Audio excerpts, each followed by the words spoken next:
তো hello guys, চলে এসেছি একটা নতুন ভিডিও নিয়ে। এই ভিডিওতে আমরা ক্রিকেটের প্লেয়ার নেম চ্যালেঞ্জ খেলবো A to Z। তো আমি শুরু করছি এ দিয়ে ABD players. B Bumrah. Bumrah হবে না, জাসপ্রীত বুমরা। তো আমি বলে দিচ্ছি বাবর আজম, মানে আমার 1 পয়েন্ট। সি দিয়ে ক্রিস গেল।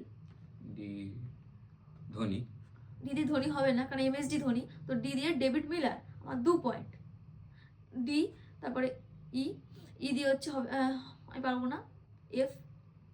ওই দিয়ে পারবে কি জিজ্ঞেস কর। ই দিয়ে পারবে না। না, পারবে না। এফ দিয়ে Faf du Plessis. G Gautam Gambhir. ঠিক আছে। এইচ দিয়ে হার্দিক পান্ডিয়া। আই ঈশান কিষান। জে দিয়ে জাসপ্রীত বুমরা। কে এল রাহুল। ঠিক আছে। কে এল এল দিয়ে হবে লাসিদ মালিঙ্গা। মোহাম্মদ সিরাজ। এন দিয়ে হবে নীতিশ কুমার রেড্ডি। ও হবে না। ও আমারও হবে না। MN ও হবে না। পি দিয়ে হবে প্যাট কামিন্স।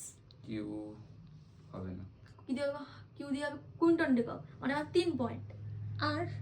আর দিয়ে রোহিত শর্মা। এস হবে না। এস দিয়ে সূর্যকুমার যাদব, মানে আমার 4 পয়েন্ট। টি হবে না। মানে তিলক ভার্মা, মানে 5 পয়েন্ট। You ball. ইউ দিয়ে হচ্ছে উমরান মালিক। বিরাট কোহলি। ভি ডাব্লিউ দিয়ে ওয়াশিংটন সুন্দর। এক্স নেই। ওয়াই দিয়ে হবে ইউএসবি জাসওয়াল। তুই এক্স দিয়ে পারবি না? না, ওয়াই দিয়ে তুই বললি। ইউএসবি জাসওয়াল। জেড দিয়ে হবে। জেড দিয়ে রেড দেওয়া হবে না। তাহলে আমার 5 তোর পয়েন্ট, 0 0 point। পয়েন্ট, মানে আমি জিতে গেছি। Yes guys. তো দেখা হচ্ছে পরের ভিডিওতে। Tata, bye bye.